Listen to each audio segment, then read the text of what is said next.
Bonjour à toutes et à tous et bienvenue dans Dev Café, votre émission qui essaie de vous résumer tous les jours l'actualité autour du mobile. Et d'ailleurs aujourd'hui c'est une journée un tout petit peu spéciale car le 5 janvier 2010 c'était la sortie du Nexus One qui était mon premier smartphone avec notamment, vous voyez ici, le petit trackpad et je peux vous assurer qu'il en a vu défiler une quantité incroyable de ROM custom. Mais bon, malheureusement la petite housse qui était avec, je l'ai perdue. Du coup, si certains d'entre vous connaissent quelqu'un qui en a encore une, surtout n'hésitez pas à me faire signe dans les commentaires. Mais bon, on va s'arrêter là sur la partie nostalgie pour rebasculer en 2023 et aujourd'hui on va notamment évoquer le site des impôts qui est un peu trop lié à Google, une prochaine API du Google Play, d'Apple qui se fait à nouveau condamner en France, et voilà, du coup on connaît le programme du numéro 104 et on commence tout de suite.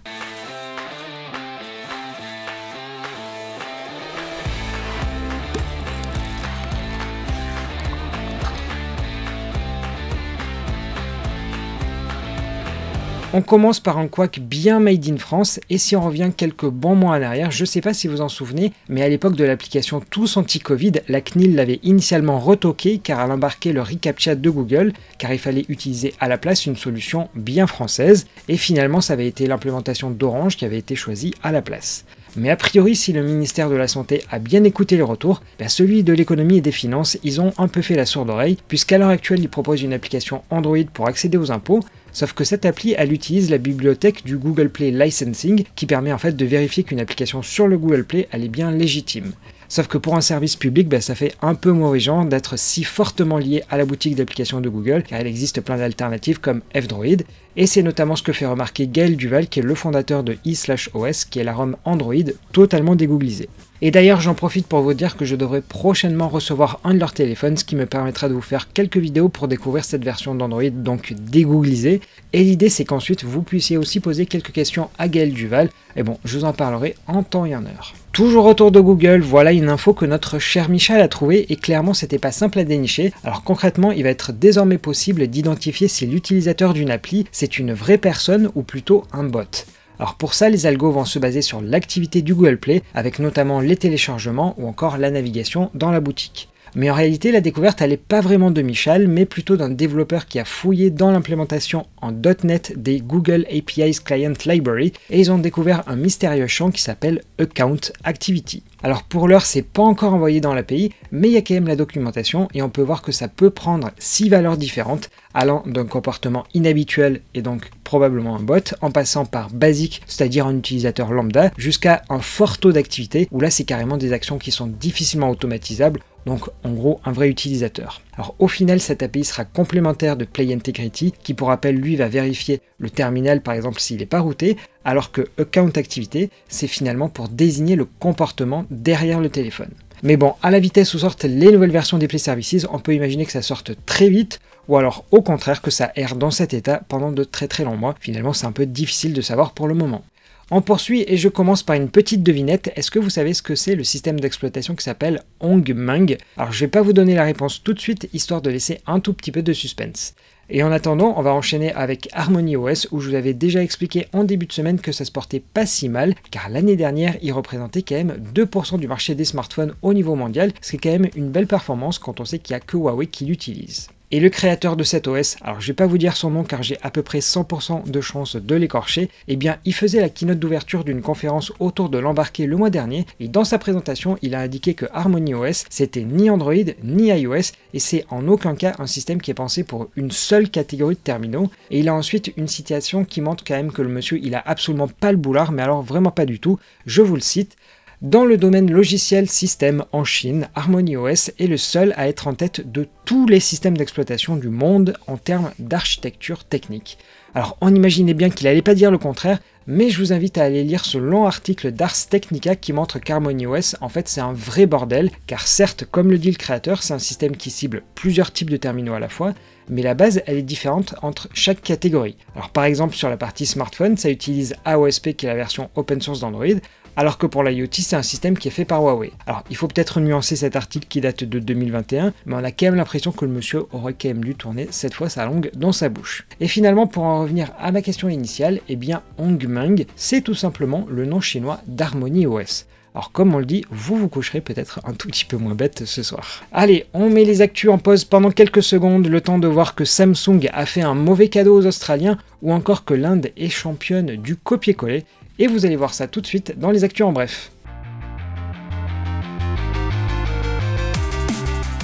Non, il ne s'agit pas d'un bug façon an 2000, mais bien d'une erreur de Samsung qui fait polémique en Australie puisque des milliers de téléphones sont bloqués sur un écran blanc. Cela fait suite à une mise à jour déployée récemment dans le pays, dont le seul correctif semble être de réinitialiser, mais ainsi de perdre l'intégralité des données non sauvegardées. À première vue, seule l'Australie du Sud est concernée par ce bug. Retour en France ensuite, puisque vous avez probablement reçu des SMS ces dernières semaines pour des arnaques à la livraison de colis. L'arnaque est bien huilée, les utilisateurs saisissent leurs coordonnées sur un site et sont ensuite recontactés par un faux conseiller bancaire qui récolte alors toutes leurs vraies données bancaires. D'après une représentante d'Orange France, ce sont près d'un tiers des messages frauduleux qui concernent des arnaques à la livraison. Pour rappel, vous pouvez transférer les SMS au 33 700, la plateforme dédiée à ce type d'arnaque. Sur un autre sujet, au mois d'octobre dernier, l'Inde infligeait une amende de 161 millions de dollars à Google pour sa position dominante appliquée avec Android, en forçant notamment l'installation du moteur de recherche ou de Chrome sur les téléphones. Google a depuis fait appel et selon Reuters, la commission indienne de la concurrence a utilisé à outrance le copier-coller puisque 50 occurrences d'une décision européenne similaire ont été trouvées.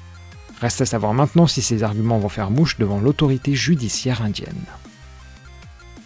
Bon, ensuite je vais pas vous présenter ChatGPT, mais une chose est bien sûre, le niveau d'alerte est passé au rouge chez Google. En revanche, c'est Microsoft qui se frotte les mains car ils ont financé OpenAI à l'origine de cette fameuse IA. Et selon des informations de The Information, Microsoft travaillerait sur une nouvelle version de Bing basée sur ChatGPT et qui pourrait sortir avant la fin mars. Toutefois, dans la mesure où la base de ChatGPT s'arrête en 2021, il va être intéressant de voir comment le moteur de recherche arrivera à traiter les actualités tout en évitant les fake news. Et enfin, Citymapper est une superbe application pour tous les citadins qui veulent jongler entre les différents moyens de transport. Malgré les qualités de l'outil, les finances font triste mine avec une perte de 7,4 millions de livres anglaises en 2021, en augmentation par rapport à 2020. La société met cela sur les effets du Covid-19 avec les restrictions de déplacement et la hausse du télétravail. Toutefois, l'application se montre encourageante en indiquant que les niveaux d'engagement reviennent à des niveaux pré-pandémiques.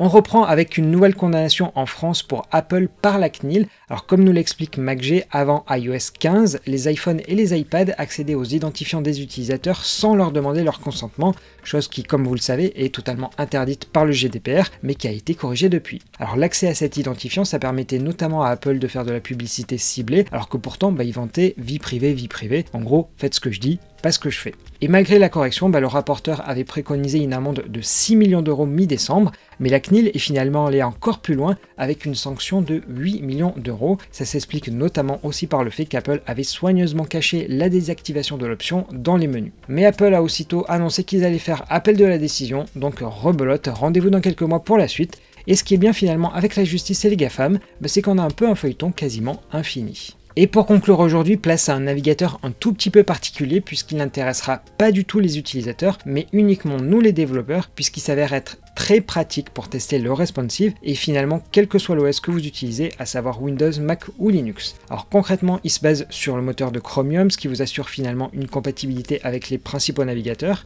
et sur la version 2 qui vient tout juste de passer en bêta, vous allez pouvoir afficher 4 vues, 4 sites en parallèle sur des devices prédéfinis comme des téléphones, des tablettes ou des ordinateurs, mais vous avez aussi la possibilité de créer vos propres terminaux avec vos propres tailles. Et l'avantage, c'est que le scroll il est synchronisé entre tous les écrans, mais surtout vous allez pouvoir ouvrir l'inspecteur de code pour chaque écran indépendamment, ce qui va vous permettre de tester finalement plus facilement que d'avoir des fenêtres dans tous les sens. Et ce navigateur est fait par Lambda Test, qui est un framework pour faire tourner des tests sur le navigateur, et l'avantage c'est que vous allez pouvoir vous en servir de ce navigateur pour les tester. Et pour couronner le tout, vous pourrez aussi installer des extensions pour Chrome, soit pour mieux débugger, soit au contraire pour vous faire passer par un utilisateur, par exemple avec Adblock, et vous aurez aussi la possibilité de faire des captures d'écran et des vidéos. Bref, je trouve que c'est vraiment un incontournable si à un moment donné vous avez besoin de faire une version web, et je vous ai mis comme d'habitude le lien vers la bêta soit en description, soit dans le petit i, sachant que le navigateur s'appelle LT Browser. Mais quand même, juste avant de refermer ce Dev Café, si vous faites du React Native et que vous avez quelques minutes devant vous, il y a un sondage du State of React Native qui est proposé depuis quelques temps. Alors déjà, rassurez-vous, vos données n'iront pas dans une énième boîte de recrutement, mais plutôt auprès de Software Mention qui est spécialisé dans le développement d'applications et qui organise aussi une conférence de 3 jours sur la techno en Pologne. Et je vous ai mis le lien en description et normalement dans le petit i aussi. Et d'ailleurs, à parler de leur conférence app.js, leur CFP est ouvert jusqu'au 22 janvier au cas où vous souhaiteriez postuler. Et elle est toujours dans les infos, le DevFest Lille vient d'ouvrir son CFP, sachant qu'en parallèle, les places pour leur événement du 26 mai seront mises en vente dès mardi prochain. Et cette année, gros changement pour eux, car ils passent d'un cinéma au Grand Palais de Lille. Et honnêtement, les organisateurs sont vraiment top. Donc si vous pouvez, allez-y, car à 20 € la place, c'est vraiment imbattable. Et voilà, cette fois-ci, on referme vraiment le Dev Café du jour. Je vous souhaite en toute logique une excellente journée. Mais s'il vous reste encore quelques petits instants, n'oubliez pas de liker la vidéo et de la partager autour de vous si vous connaissez du monde qui pourrait être intéressé. Et allez, sur ce, courage, il n'y a plus qu'une journée et ce sera le week-end.